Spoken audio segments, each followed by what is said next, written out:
Last I left you with Shelly, she was weighing things. Stay in place or move. I want to come back to that. And first, I want to tell you a little more about Shelly that I recently learned. Shelly grew up in Dearborn, Michigan.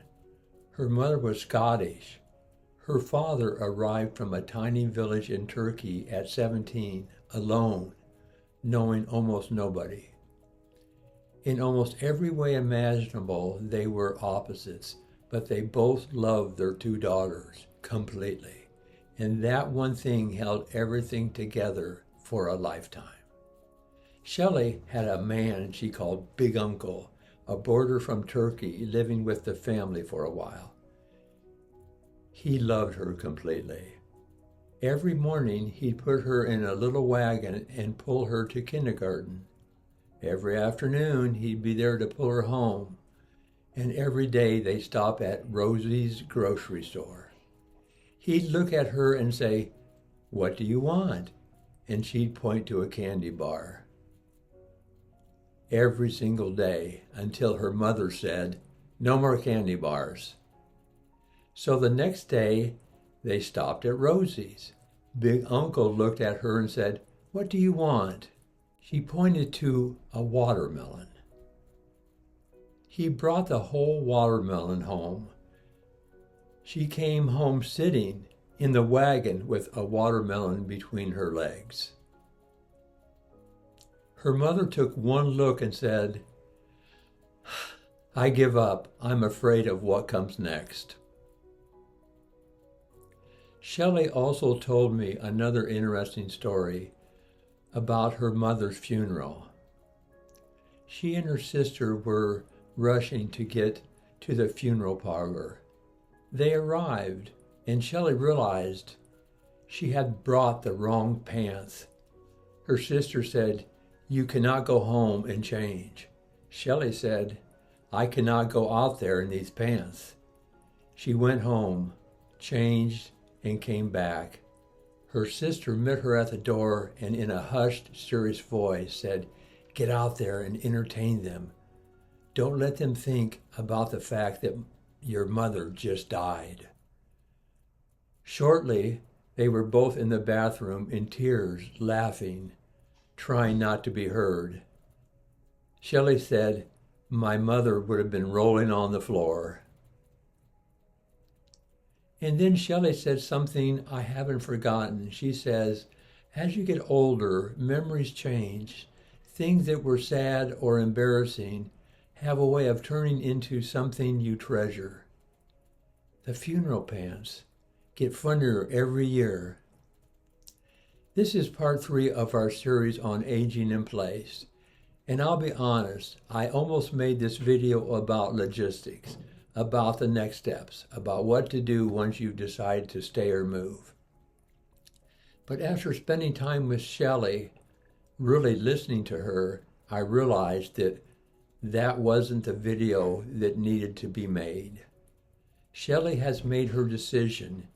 She's staying in her home of 40 years.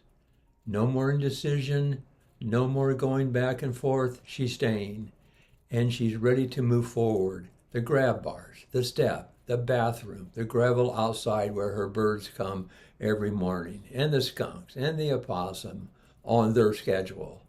All of it is going to be looked after.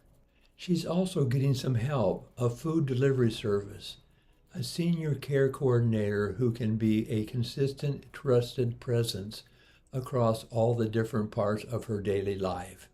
People who are vetted, reliable, and actually understand what it means to work with a senior. She's getting her trust updated, getting her affairs in order on her own terms.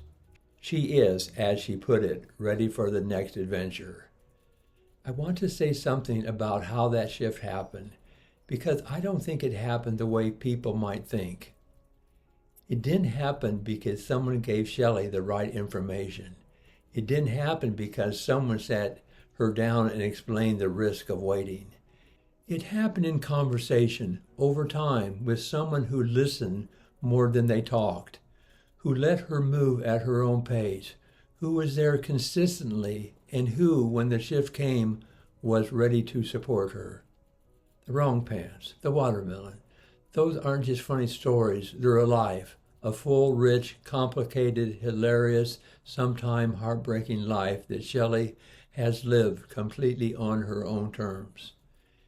And she is still living it at 94 in her home of 40 years with her birds and skunks and her opossums and a stray cat or two. The next adventure isn't somewhere else, it's right here. It's making the home safer so the life you love can continue. It's reaching out for help without shame. It's laughing with someone about food delivery and the wrong pants and the watermelon. It's being alive, still fully on your own terms. That's what your next chapter is really about. Not selling a house, not fixing a broken toilet. It's about helping seniors step into whatever comes next with clarity, with support, and with the understanding that this chapter is still yours. It has texture, it has humor, it has chapters we haven't lived yet. By the way, my name is George Hetzel. I'm a real estate broker in San Diego, California. I help seniors navigate housing transitions.